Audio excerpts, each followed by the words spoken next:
Tingginya Nabi Ibrahim dilempar dengan manjanik sampai ke atas, dan kayu bakar pun dibakar dari bawah sampai apinya membumbung tinggi.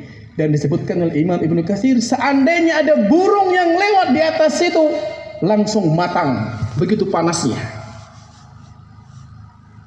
Dan saat itu jamaah sekalian,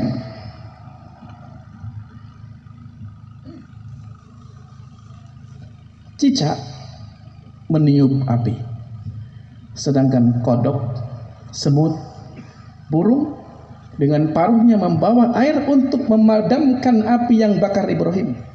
Di sini pelajaran yang luar biasa, bahwa kodok, semut, dan burung mengajarkan kepada kita keberpihakan pada kebenaran. Semut tahu air yang dia bawa tidak akan mampu memadamkan api yang membakar Ibrahim, tapi semut mengajarkan kepada kita keberpihakan pada kebenaran. Tidak bisa kita berdiam diri ketika ada kezaliman di depan kita. Jamaah Idul Adha rahimakumullah. Singkat cerita, ketika Nabi Ibrahim dibakar, dan Nabi Ibrahim saat itu mengatakan, hasbunallah wa ni'mal wakil.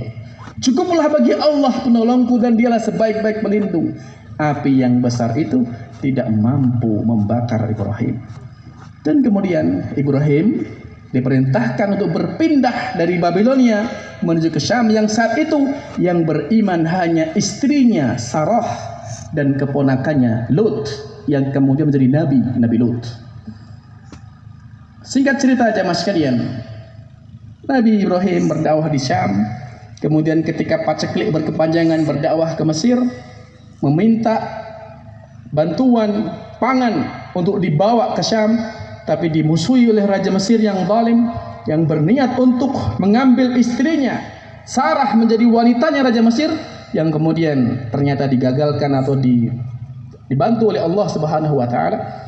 Dan kita ingin sampai pada dakwah Ibrahim di Mekah. Ketika Nabi Ibrahim sampai di Mekah, yang sebelumnya Sarah dengan kelapangan dadanya, kebesaran hatinya, ketika sudah usia 80 tahun lebih tidak punya anak, Sarah mengizinkan dan memerintahkan pada Ibrahim agar menikah dengan Hajar, dengan tujuan yang mulia, supaya ada penerus, supaya ada generasi yang melanjutkan dakwahnya Nabi Ibrahim.